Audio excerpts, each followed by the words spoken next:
오늘 말씀은 2장을 보면 그러므로라는 말로 시작을 합니다. 자, 근데 그러므로라는 말을 시작한다는 것은 결국 1장과 연결되어져 있는 말씀이라는 것입니다. 그래서 한번 우리가 2장 1절 말씀을 다시 한번 한 목소리로 봉독하겠습니다. 시작. 그러므로 남을 판단하는 사람아, 물론 누구든지 네가 핑계치 못할 것은 남을 판단하는 것으로 네가 너를 정죄함이니 판단하는 네가 같은 일을 행함이니라. 아멘.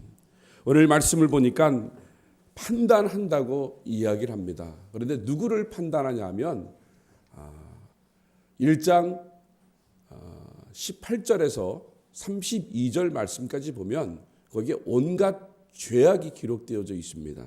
무려 21가지가 열거되어 있는데요. 로마서 1장 29절과 31절 말씀을 제가 한번 봉독해 드리겠습니다. 곧 모든 불의, 추악, 탐욕, 악의가 가득한 자요, 시기, 살인, 분쟁, 사기, 악독이 가득한 자요, 수근수근하는 자요, 비방하는 자요, 하나님이 미워하시는 자요, 능욕하는 자요, 교만하는 자요, 자랑하는 자요, 악을 도모하는 자요, 부모를 거역하는 자요, 우매한 자요, 배약하는 자요, 무정한 자요, 무자비한 자라라고 말씀하고 있습니다. 그런데 이 말씀을 바로 누구에게 향한 말씀이냐 하면 바로 이방인들에 향한 말씀입니다. 하나님을 알지 못하는 이방인들을 향한 말씀인데, 이러한 죄악은 바로 외적인 죄악을 이야기하고 있습니다. 외적인 죄악이라는 것은 드러나는 죄악입니다. 이 드러나는 죄악을 유대인들이 봤을 때는 이것은 정말 잘못됐다고 손가락질을 하고 그리고 판단을 하고 있는 거예요. 그런데 하나님께서는 그 유대인들을 지적하고 있다는 것입니다. 남을 판단하지 말라는 거예요. 왜 남을 판단하지 말랐냐? 그것은 2장 1절 하반절에 말씀하신 것처럼 네가 같은 일을 행하기 때문에 너도 판단하지 말라는 거예요.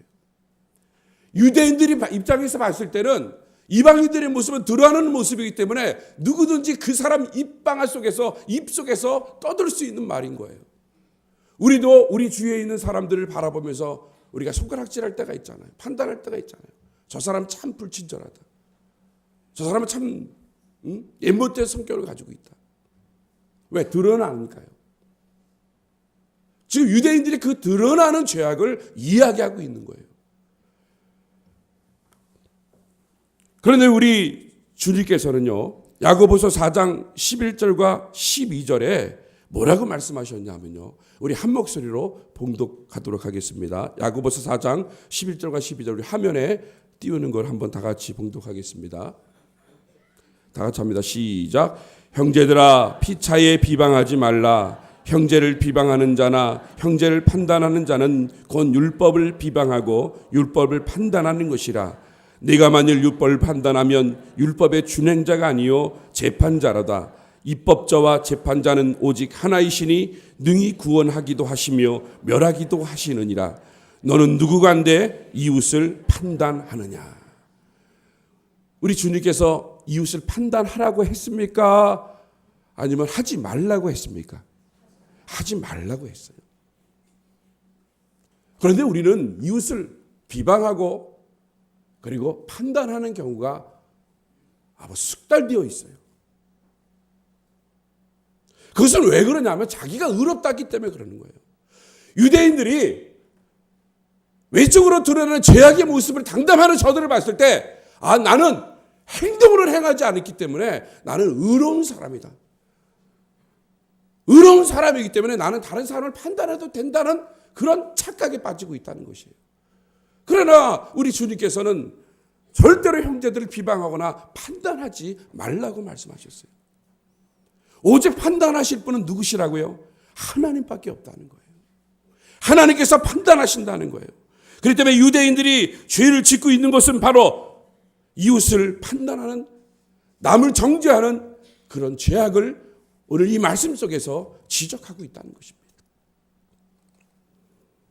마태복음 23장 25절과 28절에 보면은 예수님께서 바리새인에게 대해 이렇게 말씀하셨습니다. 화 있을진저 외식하는 서기관들과 바리새인들이요, 잔과 대접의 겉은 깨끗이 하되 그 안에는 탐욕과 방탕으로 가득하게 하는도다. 소경된 바리새인아, 너는 먼저 안을 깨끗이 하라. 그리하면 겉도 깨끗하리라. 화 있을진저 외식하는 서기관들과 바리새인들이여, 회칠한 무덤 같으니 겉으로는 아름답게 보이나 그 안에는 죽은 사람의 뼈와 모든 더러운 것이 가득하도다. 이와 같이 너희도 겉으로는 사람에게 옳게 보이되 안으로는 외식과 불법이 가득하도다라고 말씀하셨습니다. 여기에서 말씀하시는 세 가지가 뭐예요? 겉은 깨끗하다는 거예요. 그런데 그 안에는 탐욕과 방탕이 가득하다는 것입니다. 두 번째 얘기하는 것은 겉은 아름답다는 거예요. 그런데 그 안에는 죽은 사람의 뼈와 모든 더러운 것이 가득하다고 얘기하고 있습니다. 또 세 번째로 겉은 사람들에게 옳게 보인다는 것입니다. 그러나 안에는 불법이 가득하다고 이야기하고 있습니다. 바로 이것이 사람의 모습인 거예요.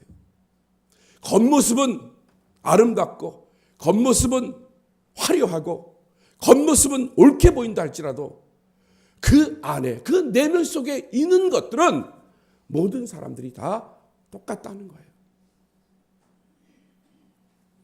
그렇기 때문에 남을 판단하는 이 모든 것들, 바로 이것은 정죄하는 것이기 때문에 죄를 진다는 얘기입니다. 여러분, 우상 앞에서 절해야만 우상 숭배예요? 아니라는 거예요. 마음으로 얼마든지 우리는 우상 숭배의 죄를 지을 수 있습니다. 여러분, 우상 숭배가 무엇입니까? 우상 숭배라는 것은 하나님 아닌 다른 것을 섬기고 하나님이 아닌 다른 것을 예배하는 것이 바로 우상 숭배인 거예요.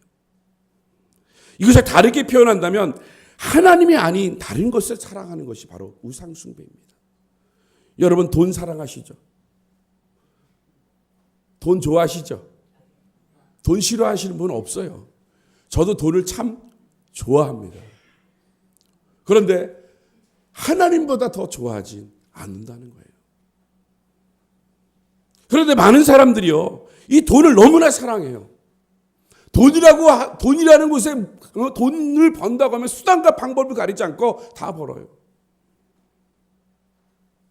그래서 디모데전서 6장 10절에 이렇게 말씀합니다. 돈을 사랑함이 일만왕의 뿌리가 되나니 이것을 사모하는 자는 미혹을 받아 믿음에서 떠났다라고 말하고 있습니다. 돈을 사랑하면 걱정 근심이 많게 돼요. 그리고 결국 주님을 떠나게 된다는 것입니다. 돈을 너무 사랑하면 이것도 바로 우상 숭배인 거예요. 또 요한일서 2장 15절에 이 세상이나 세상에 있는 것들을 사랑하지 말라. 누구든지 세상을 사랑하면 아버지의 사랑이 그 안에 있지 아니한다라고 말씀하셨어요. 어떤 사람들은 신앙생활하면서 한 발은 세상에 듣고 한 발은 교회에 듣는 사람들이 있습니다. 내가 필요할 때는 세상으로 가고 또한 내가 필요할 때 교회를 향하는 사람들이 있어요. 항상 양발의 신앙을 가지고 있는 사람들이 있습니다. 바로 이것도 우상 숭배일 수 있습니다. 야고보서 4장 4절에 말씀합니다. 가늠한 여자들이여, 세상과 벗된 것이 하나님과 원수임을 알지 못하느냐. 그런즉 누구든지 세상과 벗이 되고자 하는 자는 스스로 하나님과 원수되는 것이니라 라고 말씀하셨어요. 세상을 너무 사랑하지 마세요. 우리 주님을 사랑하시기를 바랍니다. 또 골로새서 3장 5절에 그러므로 땅에 있는 지체를 죽이라. 곧 음란과 부정과 사욕과 악한 정욕과 탐심이니 탐심은 우상 숭배라 라고 말씀했어요. 욕심을 너무 부리면 그것이 바로 우상 숭배일 수 있다는 것입니다. 그렇기 때문에 우리가 행동으로 우상 앞에 절하는 것, 이건 안 한다 할지라도 마음속에 이미 세상을 사랑하고 마음속에 이미 돈을 사랑한다는 것은 이미 우상 숭배할 수 있는 죄를 저지르고 있다는 거예요. 또한 행동으로 나타나는 가늠만 가늠입니까? 아닙니다. 예수님께서는 마태복음 5장 28절에 말씀하십니다. 음욕을 품고 여자를 보는 자마다 마음에 이미 가늠했다라고 말씀했어요. 여러분, 사람을 죽여야만 살인입니까? 아닙니다. 요한일서 3장 15절에 말씀하셨어요. 우리 한번 요한일서 3장 15절을 다 같이 봉독합니다. 시작. 그 형제를 미워하는 자마다 살인하는 자. 지금 내 주위에 있는 성도를 미워하고 있는 것, 이미 그것을 우리가 살인할 수 있는 거예요.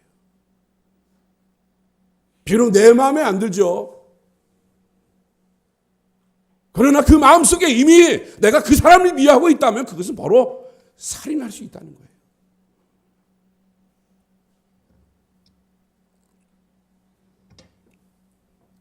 사람이 겉으로 나타나는 것만 죄라고 생각했지 마음속에 품은 것은 죄라고 생각하지 않습니다. 그래서 마치 자기는 의롭다는 거예요. 나는 도둑질하지 않았다. 나는 살인하지 않았다. 나는 형제의 것을 욕심부리지 않았다. 그래서 나는 하나님 앞에 떳떳한 사람이야 라고 자신감 있게 얘기하지만 그러나 사람의 마음속에는 그렇지 않다는 거예요. 사무엘상 16장 7절에 말씀하십니다. 나의 보는 것은 사람과 같지 아니하니 사람은 외모를 보거니와 나 여호와는 중심을 본다라고 말씀하셨어요. 하나님은 어디를 본다고요? 우리의 마음을 보는 거예요. 하나님께서는 우리의 행함도 의로운 것을 바라보시지만 그러나 우리의 마음도 순결하고 깨끗한 것을 하나님이 원하신다는 거예요.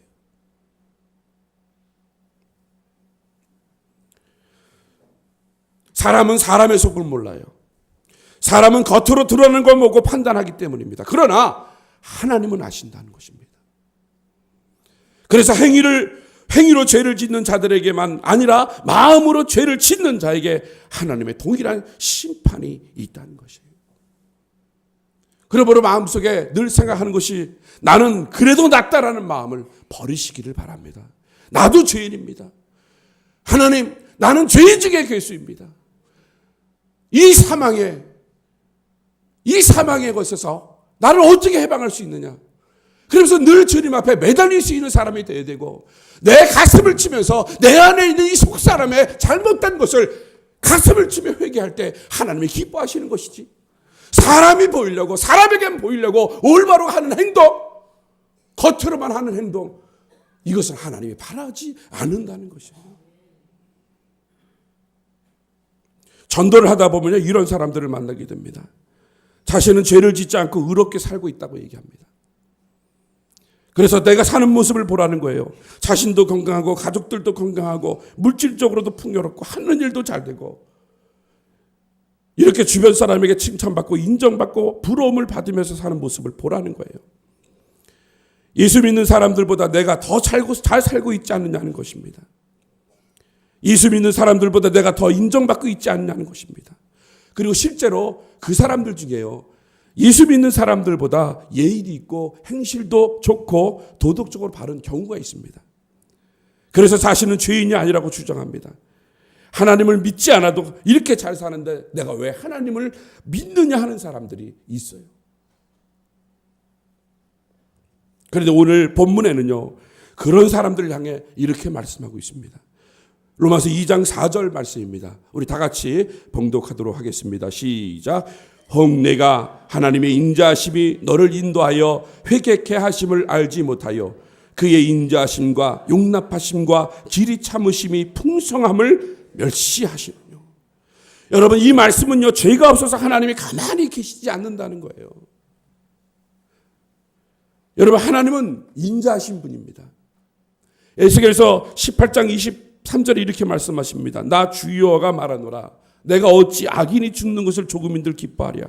그가 돌이켜 그 길에서 떠나서 사는 것을 어찌 기뻐하지 아니하겠느냐라고 말씀하신 것을 보면 하나님을 알지 못하고 죄인이 죽어가는 모습을 하나님이 기뻐하시지 않는다는 거예요. 그들이 돌이켜서 회개해서 하나님께로 돌아오기를, 그것을 하나님이 원하신다는 얘기입니다. 그런데 로마서 2장 4절에 말씀하고 있는 이 하나님의 용납하심을 죄를 묵인한다는 것으로 의미해서 그렇게 생각해서는 안 된다는 것입니다. 하나님은요, 공의로운 하나님이고 정의로운 하나님이세요. 하나님은 죄를 졌으면 반드시 심판하시는 분이 하나님이시라는 거예요. 그런데 하나님께서 용납하시고 길이 참으시는 이유가 무엇일까요? 그가 돌이켜 회개할 수 있는 그 기회를 얻어주기 위해서 끝까지 참고 기다리신다는 거예요.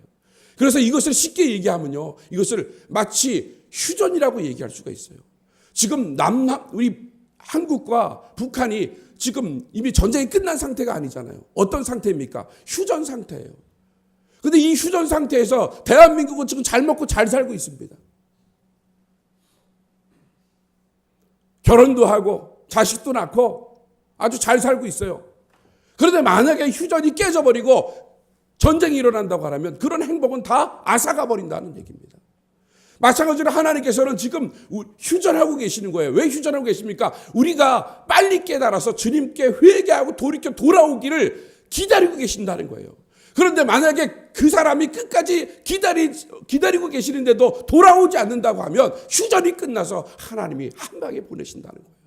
그러면 그 사람의 행복과 그 사람의 건강과 그 사람의 물질이 한순간에 물거품처럼 사라져버린다는 것이에요. 하나님께서 지금 이렇게 말씀하고 있는 것입니다. 그러므로 우리는 인자하심과 융납하심과 길이 참으심으로 회개할 기회를 주신 하나님을 멸시해서는 안 된다는 거예요. 나처럼만 살라고 해. 나처럼 성실하고 부지런하고 착하게 살면 복을 받을 거야. 예수 없는 세상을 살아가는 그 모습을 빨리 돌이켜서 주님 앞에 돌아오라고 말씀하시는 거예요. 만약에 돌아오지 않으면, 회개하지 않으면요, 사람은 계속해서 하나님의 진노를 쌓고 있는 것입니다. 하나님의 진노가 쌓여서 때가 되면 하나님께서 심판하세요. 여러분, 누가복음 13장의 말씀을 보면요, 예수님 당시에 큰 사건 두 개가 동시에 벌어집니다. 그 한 사건은 무엇이냐면요, 예루살렘 성전에 제사 드리기 위하 온 갈릴리 사람들을요, 이 빌라도가 학살을 해버려요. 죽여버립니다. 성전에서 죽여버려요, 다. 그래서 그 죽이에서 흘린 그 피가 제단에서 드렸던 짐승의 피와 섞여가지고 완전히 피바다가 돼버려요. 또 두 번째 사건은 어떤 사건이냐면요, 실로암에서 망대가 무너져 18사람이 깔려 죽는 사건이 있었습니다. 그런데 사람들이 뭐라고 얘기를 하냐면, 그들이 우리보다 많은 죄를 저질렀기 때문에 그들이 죽었다는 거예요. 그러니까 분명 죄가 있기 때문에 그들이 죽은 것이 하나님의 심판을 받은 것이지 하면서 그렇게 얘기했어요. 그랬더니 우리 주님께서 뭐라고 말씀하셨냐면요, 누가복음 13장 5절에 이렇게 말씀합니다. 우리 한 목소리로 다 같이 봉독합니다. 시작. 너희도 만일 회개하지 아니하면 다 이와 같이 망하리라고 말씀하셨어요. 여러분, 이게 얼마나 무서운 말씀이에요. 하나님의 진노는 분명히 임합니다. 하나님의 때가 되면 분명히 임합니다. 그런데 사람들은요, 그 진노를 받고 벌 받는 사람들을 봤을 때, 저 사람은 죄를 졌기 때문에 당연히 저렇게 받는 거야, 이야기하고 있지만, 그러나 우리 주님께서는 우리도 만일 회개하지 아니하면 이같이 망한다고 말씀하고 있는 거예요. 여러분, 이 말씀이 얼마나 무서운 말씀이에요. 빌라도에게 학살당한 사람들이나 지금 예수님의 말씀을 듣고 있는 사람들이나 똑같은 죄인이라는 거예요. 실로암 망대에 치여 죽은 사람들이나 그들이 얼마나 많은 죄를 지었기에 그런 심판을 당했을까 말하는 사람들이나 똑같은 죄인이라는 것입니다. 그래서 모두가 심판을 받아야 합니다. 심판을 피할 수 있는 길은 오직 하나, 회개밖에 없다는 거예요. 지금 당장 자신에게 심판이 임하지 않았다고 안심하지 말라는 거예요. 자신에게 심판이 임하지 않았다고 자신이 의로운 사람이라고 착각하지 말라는 것입니다.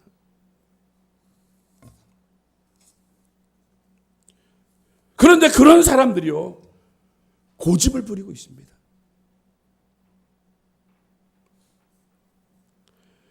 그런 사람들이 계속해서 자신은 의롭다고, 자신은 죄인이 아니라고 고집을 부리고 있어요. 바로 오늘 본문 5절 말씀입니다. 우리 5절 말씀을 한 목소리로 봉독하겠습니다. 시작. 다만 내 고집과 회개치 아니한 마음을 따라 진노의 날 곧 하나님의 의로우신 심판이 나타나는 그날에 임할 진노를 내가 쌓는도다. 여러분, 이 고집 부리는 게 얼마나 이게 위험한 일인데요. 어떤 사람은 이렇게 얘기합니다. 고집 센 사람이 그래요. 나는 한 번 아니면 죽어도 아니야 라고 얘기하는 사람들이 있어요. 자기가 생각한 것은요, 끝까지 고집을 피우는 사람이 있어요. 그런데 이런 분들이 조심하셔야 돼요. 여러분, 하나님 앞에서 고집을 부리는 것처럼 어리석은 것이 없어요. 우리가 복음 성가도 그러잖아요. 네가 먼저 손 내밀기를 원하고, 네가 먼저 용서하기를 원하고, 네가 먼저 웃음 주기를 원하는 거예요. 나는 가만히 있어. 그냥 나는 가만히 있어요. 나는 용서도 할 필요도 없고, 나는 웃음 줄 필요도 없고, 나는 아무것도 할 필요도 없어요. 단지 네가 나한테 해줘야 내가 용서한다는 거예요. 여러분, 이게 무슨 고집? 이게 바로 무슨 고집이에요? 똥고집인 거예요. 이런 고집을 부리지 말아야 되는데 이런 고집을 부리고 있는 거예요. 여러분, 동맥경화증이라는 병이 있습니다. 동맥의 벽이 두꺼워지고 굳어져서 탄력을 잃은 질환입니다. 그래서 이 동맥경화증이요, 뇌에서 일어나면은 건망증과 현기증과 두통과 기울림 등의 증상이 생기고 심하면 치매가 돼버리고 또 나중에 터져버려서 죽어버려요. 그런데 이 동맥경화증이 또 심장에 일어나면요, 협심증이 생기고, 그리고 증상이 심해지면 심근경색에 불려서 바로 즉사해버려요. 이걸 바로 동맥경화증이라고 그래요. 그런데 딱딱하게 굳어져가는 이 경화증이 어원이 바로 로마서 2장 5절에 나오는 이 고집이라는 단어에서 유래했다는 겁니다. 하나님 앞에서의 고집은 우리의 영혼을 점점 굳어지게 만들어요. 고집을 부리는 세월이 길어지면 길어지는 만큼 그 굳어짐은 심해집니다. 그리고 우리 영혼을 마비시켜 버립니다. 그리고 결국 터져버리고 맙니다. 사는 방법은 하나님밖에 없어요. 하나님 앞에서 고집을 꺾는 것입니다. 혹시 여러분 가운데 여전히 나는 죄인이 아니고 나는 회개할 것이 없다. 그런데 성경은 그것이 고집이라고 말해요. 잠언 14장 12절에 이렇게 말씀하십니다. 어떤 길은 사람이 보기에 바르나 필경은 사망의 길이니라라고 말해요. 이 말이 뭔지 아세요? 내가 옳다고 고집 부리는 그 길이 사망의 길이 될 수 있다는 얘기예요. 우리 주님께서는 뭐라고 말씀하셨어요? 70번에 몇 번씩? 7번씩 용서하라 그랬어요. 목사님께서 말씀하셨어요. 겉옷을, 속옷을 달라면 어디까지 달라고요? 겉옷을 줘라고. 오리를 걸으면 어디를 걸으라고요? 십리를 걸어다고. 왼뺨을 맞으면 어디를 돌려달라고요? 오른뺨을 돌려주는 거예요. 이게 하나님의 방법인 거예요. 하나님의 방법이 바로 이런 거예요. 이게 바로 사망의 길이 아니라 이렇게 생명의 길인데, 그런데 우리는 우리의 상황에 처해져 있으면 왼뺨을 맞으면 오른뺨도 때리고 왼뺨도 때리고, 속옷을 달라면 이런 변태자식이라고 얘기를 하고, 오리를 걷자 그러면 내가 너처럼 마음 안 맞는 사람은 내가 어떻게 걸어갈 수 있냐고 우리가 말하고 쏘아 붙이는 것, 바로 이것이 우리의 모습이라는 거예요.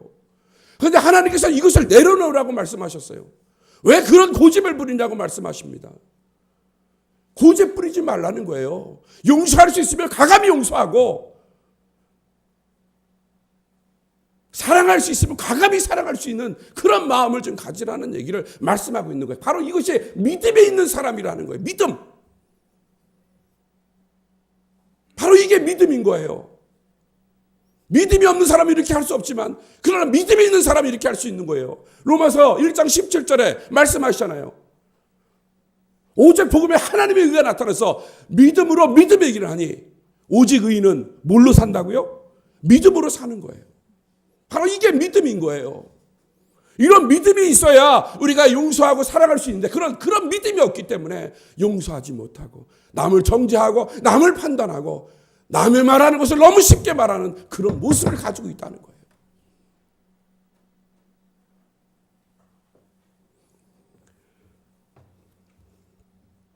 그런데 우리가 여기서 놓치지 말아야 할 것이 있습니다. 이 고집을 부린 사람이 이방인입니까? 아니면 유대인입니까? 누구예요? 하나님을 아는 사람들이라는 거예요. 유대인들이라는 거예요. 하나님을 모르는 사람들이 이런 고집을 부리는 게 아니라 하나님을 알고 있는 사람들이 이런 고집을 부리고 있다는 얘기입니다. 우리는 고집을 부려야 할 때는 부리지 않고, 고집을 부리지 말아야 할 때 고집을 부리고 있습니다. 사랑하는 성도 여러분, 믿음의 사람이 고집을 부려할 때가 언제예요? 하나님의 말씀을 즐길 때입니다. 하나님만을 섬기는 것이 있어서 생명을 걸고서라도 고집을 부려야 한다는 거예요. 그러나 과연 우리들이 가지고 있는 고집이 이런 고집일까요? 오히려 우리는 하나님 앞에서 내 생각, 내 욕심, 내 감정을 내려놓지 않고 고집을 부리고 있지는 않습니까? 혹시 여러분 중에 하나님도 꺾지 못하는 고집을 가진 사람이 있습니까? 하나님이 뭐라고 말씀하셔도 아버지 저는 한 번 싫으면 싫은 거예요. 그래서 그 고집을 내려놓지 않는 사람이 있습니까?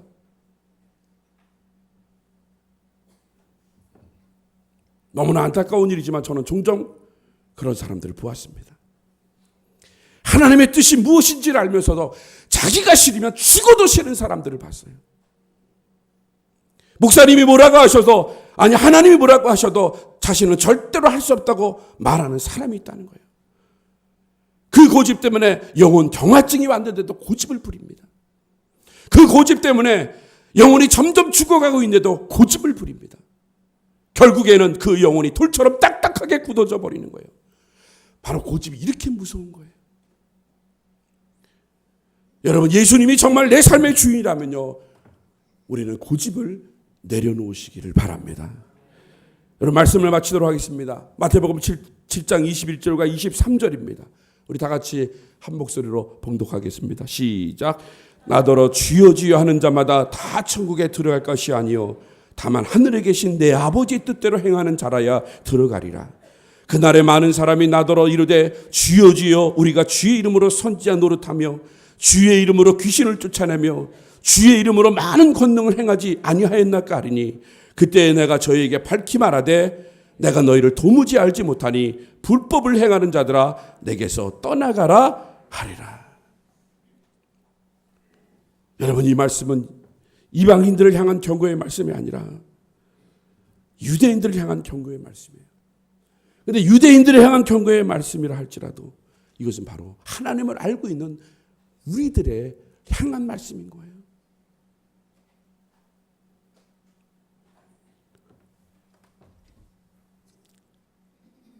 내가 하나님 앞에서 선지 노릇했고, 내가 하나님 앞에서 주의 이름을 귀신을 쫓아냈고, 내가 하나님 앞에서 많은 권능을 행한다 할지라도 그것이 하나님의 뜻이 아니고 내 뜻이라고 하면 우리 주님께서는 마지막 때 야, 이 불법을 행하는 자야, 내가 너를 도무지 알지 못하겠다라고 말씀한다는 거예요. 여러분, 이게 얼마나 무서운 말씀입니까?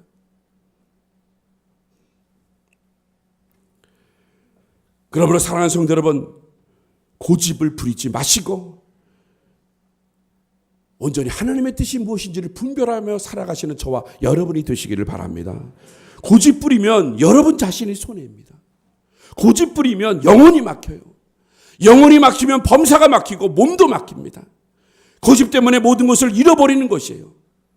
이번 호렙산 특별 새벽 기도회를 시작하면서 하나님 앞에 내려놔야 할 나의 고집이 무엇이고, 그리고 하나님 앞에 회개할 것이 무엇인가를 생각해 그 고집에서 돌이켜 하나님의 뜻대로 순종하여 나가는 시간이 되시기를 바랍니다.